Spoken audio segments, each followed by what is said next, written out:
Pemirsa, aku lagi siap-siap berenang nih, tapi tahukah pemirsa, berenang itu kan sangat banyak manfaatnya untuk kesehatan. Selain untuk kesehatan jantung, untuk juga mengolah otot-otot dan sirkulasi seluruh tubuh.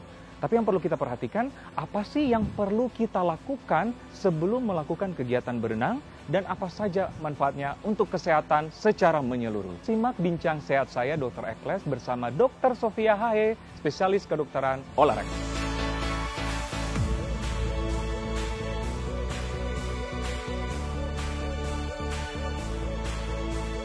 Dokter Sofia, ini lagi semangat olahraga nih, renang nih. Renang kan olahraga sejuta umat nih. Saya juga salah satu yang penggemar renang. Udah jago banget nih Dokter Ekles. Ini udah siap semua nih. Oke dokter, kita akan membahas soal berenang. Berapa kali sih idealnya berenang, dokter? Nah, sebenarnya kalau kita bahas soal frekuensi dan intensitas berenang nih, ya berenang itu masuk ke dalam olahraga yang intensitasnya sedang. Sedang? Iya, jadi maksudnya intensitas sedang itu apa? Ketika kita kemudian melakukan aktivitas atau olahraga berenang ini, kita masih bisa mengejar nafas gitu. Nah, jadi itu kategori sedang ya? Iya, itu intensitas sedang. Tapi bukan hanya intensitas sedang nih, tapi juga low impact. Kenapa low impact? Atau apa maksudnya low impact? Low impact itu adalah olahraga yang sebenarnya beban ke lututnya itu rendah. Jadi impact terhadap, kalau kita bilang low impact, maksudnya adalah impact terhadap lutut. Jadi ini bersahabat terhadap lutut. Jadi kalau kita sudah tahu frekuensi, kalau kita sudah tahu karakteristik dari olahraga berenang ini, maka frekuensi yang tepat sebenarnya mau itu 3 kali, mau itu 5 kali seminggu, setiap hari pun nggak apa-apa. Karena balik lagi, resiko untuk kesehatan lututnya rendah, kemudian frekuensi atau intensitasnya juga bisa kita kontrol. Yang penting tidak ngos-ngosan gitu ya, sesuai dengan tingkat kebugaran kita saat ini. Benar, malah untuk kesehatan bagus ya? Bagus banget. Nah, ada kan orang yang hobi tuh berenang karena mungkin waktunya ya. Ada yang tengah malam, ada yang sore atau pagi-pagi. Idealnya kapan sih dok waktunya? Nah, kalau untuk berenang ini sebenarnya yang lebih pas adalah apakah kita punya resiko kesehatan tertentu gitu ya. Contohnya misalkan kalau kita sudah punya gangguan jantung gitu ya, atau sudah ada kelainan jantung, biasanya perubahan suhu itu jadi sangat sensitif. Jadi kalau airnya suhunya terlalu dingin, untuk orang-orang yang punya gangguan atau kelainan jantung, jadi harus lebih berhati-hati. Jadi mungkin jangan pilih terlalu pagi atau subuh-subuh ketika suhu airnya dingin banget. Atau jangan pilih pas malam-malam pas air atau suhu airnya itu dingin juga. Benar-benar, berarti disesuaikan dengan kondisi badan juga ya. Betul. Tapi kalau dia tidak punya kelainan jantung atau gangguan jantung, sehat-sehat aja, bugar-bugar aja, mau pagi, mau siang, mau sore, mau malam, silahkan. Kegiatan apa sih yang perlu dilakukan sebelum berenang? Atau apa yang perlu dilakukan? Iya, orang tuh suka lupa bahwa ini berenang itu sama seperti olahraga yang lain, tetap butuh pemanasan dan stretching, ya kan? Biasanya mereka langsung nyebur aja, terus abis itu kram, ya kan? Abis itu bukan cuma ototnya yang kram, abis itu perutnya juga ikut kram. Nah, jadi kita harus memastikan bahwa ketika kita berenang, perut kita dalam keadaan kosong, itu satu. Perut kosong? Dalam keadaan kosong, bukan baru makan ya. Karena kalau baru makan, ada makanan di perut, kemudian aliran darahnya ke perut, malah susah untuk pergi ke tangan dan kaki yang harusnya bergerak ketika kita berenang. Idealnya berapa jam setelah makan? 1-2 jam sesudah makan. 1-2 jam sesudah makan. Jadi berhenti makan jam 1 nih, paling cepat boleh mulai berenang jam 3. Sebelum aku mau ini nih, berenang nih, apa sih manfaatnya untuk kesehatan? Mungkin pemirsa juga ingin tahu. Ya betul. Nah, olahraga berenang ini sebenarnya masuk ke dalam olahraga yang sifatnya kardio.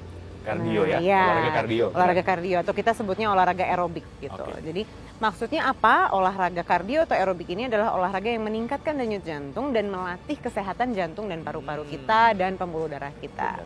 Nah, jadi manfaat dari olahraga ini adalah tentunya satu, menyehatkan jantung. Ya kan? Kedua, menyehatkan paru-paru dan pembuluh darah juga karena sirkulasi jadi lebih lancar. Tapi nggak berhenti di situ sebenarnya, karena bagaimanapun juga meskipun di dalam kolam renang ini berat badan kita jadi lebih ringan gitu ya, karena gravitasinya lebih ringan, tapi tetap kita menggerakkan otot. Jadi ada juga sebenarnya manfaatnya terhadap kekuatan otot dan ketahanan otot. Jadi kekuatan otot seluruh tubuh? Betul, betul. Nah, ini manfaat yang sebenarnya bisa digunakan untuk teman-teman atau bapak ibu yang punya penyakit namanya osteoartritis. atau radang sendi, terutama biasanya di lutut ya. Benar, gitu. benar. Karena bebannya berkurang juga. Betul. Nah, jadi kalau kita ngomongin soal osteoartritis, sebenarnya obat olahraganya nih ya, atau terapi olahraganya itu adalah latihan kekuatan otot kaki. Tapi kalau kita mau melatih kekuatan otot kaki di darat gitu ya, itu yang jadi masalah adalah beban dari berat badan orang tersebut bisa terlalu tinggi untuk lututnya, malah jadi memicu sakit lututnya. Nah, jadi makanya di kolam renang, latihan kekuatan otot itu bagus untuk orang-orang osteoartritis karena ototnya dilatih tapi tidak membebani atau lebih ringan bebannya terhadap si lutut orang tersebut. Oke, tadi kan ngomong-ngomong penyakit yang dianjurkan malah dengan kegiatan olahraga berenang. Kalau yang kontraindikasi dokter atau tidak dianjurkan? Yang pertama tentunya adalah orang-orang yang tidak biasa berenang. Jadi mungkin baru belajar berenang, kemudian nafasnya tidak terlalu teratur atau tidak bisa dijaga dengan berenang gitu ya. Sebenarnya ada yang bilang asma ini bagus dengan berenang. Tapi kalau di awal-awal belum terbiasa, justru harus hati-hati nih untuk berenang. Karena malah bisa men-trigger kejadian asmanya atau serangan asmanya. Apalagi kalau airnya dingin. Karena kadang-kadang ada orang yang trigger asmanya adalah suhu dingin. Nah, jadi hati-hati itu yang pertama. Yang kedua adalah seseorang dengan cedera, entah itu cedera bahu atau cedera lutut yang tidak dapat digerakkan secara maksimal. Jadi kita bilangnya range of motion atau gerak sendi atau ruang sendinya. Kalau misalkan dia cuma bisa gerak segini gitu ya, padahal dia harusnya gerak segini gitu, mungkin jangan dulu karena takutnya malah men-trigger cederanya. Jadi cedera akut lah intinya ya. Seseorang dengan cedera akut, seseorang yang tidak terbiasa berenang, seseorang yang sensitif dengan suhu air itu. Tapi apakah memungkinkan mereka untuk berenang atau memang tidak dianjurkan? Mungkin sebenarnya, tapi ya tidak saat itu ya. Jadi biasanya ada proses adaptasinya. Ada proses dan mungkin dalam pengawasan juga. Betul, harus diawasi oleh dokter dan tenaga ahli. Kadang-kadang kan berenang atau selagi berenang tidak teman-teman kram. Nah, apa yang harus dilakukan sebelum berenang supaya mencegah tidak terjadi kram ini dokter? Apalagi sering banget kan biasanya Nah, memang satu yang pertama adalah kita stretching dulu nih sama pemanasan yang cukup supaya sirkulasi. Kenapa sih kita bisa terjadi kram? Satu, sirkulasi darah biasanya tidak lancar sampai ke jari-jari atau sampai ke daerah yang mengalami kram tersebut. Jadi kita harus memastikan sirkulasi oksigen, sirkulasi darah sampai ke perifer atau ke ujung. Nah, caranya atau salah satu caranya adalah dengan stretching tadi. Nah, yang kedua adalah jogging keliling kolam renang tersebut. Karena memastikan bahwa begitu denyut jantungnya naik, sirkulasinya juga jadi lebih lancar. Itu yang kedua. Yang ketiga nih, seringkali karena kita mentang-mentang olahraganya di air, kita lupa minum. Kalau olahraganya di daratan, kita haus ya kan. Tapi mentang-mentang di air, lihatnya air juga. Air, jadi lupa minum. Haus, iya. Nah, padahal salah satu cara untuk mencegah cedera kram ini adalah dengan minum air putih. Jadi setiap sekitar setengah jam kita olahraga, kita tetap harus minum kurang lebih 200 sampai 300 cc air putih. Ini kegiatan sepele, tapi ini yang sering kita lupain ya. Betul banget. Stretching atau beberapa gerakan yang dilakukan sebelum berenang. Kita peragain langsung ya. Nah, Nah, pertama pokoknya paling gampang adalah dari atas sampai bawah. Karena kalau kita berenang kita gerakin seluruh badan dari atas sampai bawah. Bahkan kalau gaya bebas kan kita noleh-noleh juga ke kanan kiri kan. Nah, jadi stretchingin dulu nih otot lehernya. Leher dulu berarti seperti gini? Yes, betul banget. Nah, jadi otot leher yang samping kita regangkan, tahan sekitar 15 hitungan. Jadi 15 hitungan ya? Ya, 1, 2, 3, 4, 5, 6, 7, 8, 9, 10, 11, 12, 13, 14, 15. Biasanya orang tuh berhenti di 8, ya kan? Mestinya 15? Mestinya minimal 10 sampai 15. Baru? Ya, baru sisi satunya.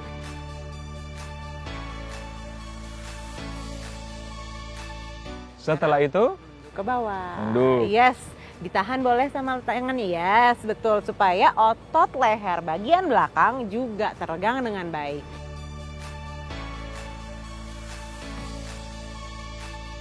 Bagian bahu dan tangan nih, ya kan? Pertama kita mobilisasi dulu, putar dulu keluar. Putar keluar. Ya, berapa kali dokter? 10 kali, 3, 4, 5, 6, 7, 8, 9, 10, arah berlawanan. Berlawanan. Yes, 1, 2, 3, 4, 5, 6, 7, 8, 9, 10. Sekarang tangan nih, ya kan? Penting banget nih karena kita pakai tangan. Kita stretch dulu ke depan, tahan.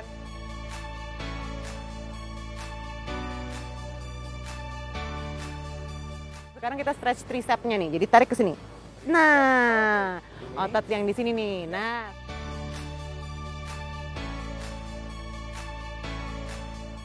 Punggung nih. Punggung gimana? Jadi kita dorong ke depan. Yes. Pastikan otot punggungnya tertarik sampai rasanya ke depan. Sekarang kakinya. Oke, tadi punggung. Punggung ini ya? Iya, tadi punggung ya kan. Nah, sekarang kaki kita angkat ke depan. 1. Yes. Nah, kalau misalkan teman-teman atau bapak ibu sudah mulai tidak gampang menjaga keseimbangan, bisa sambil pegangan ya sama kursi. Oke, anggaplah ini udah 10 ya. Tadi kayaknya aku ngomong udah 10 detik loh. Yuk, yang satunya lagi. Yes, kaki yang sama ditarik ke belakang.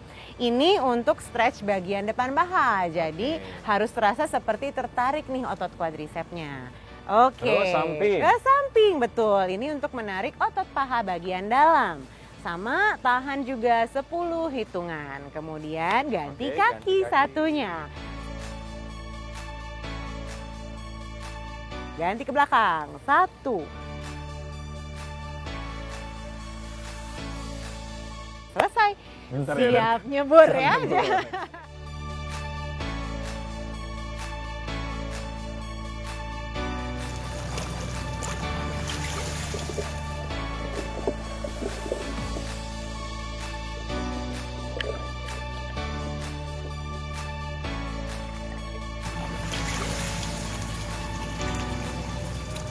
Oke pemirsa, itulah tadi perbincangan saya dengan Dr. Sofia Haya, spesialis kedokteran olahraga. Ternyata berenang sangat banyak manfaatnya untuk kesehatan. Saya Dr. Eklas untuk Hidup Sehat Plus.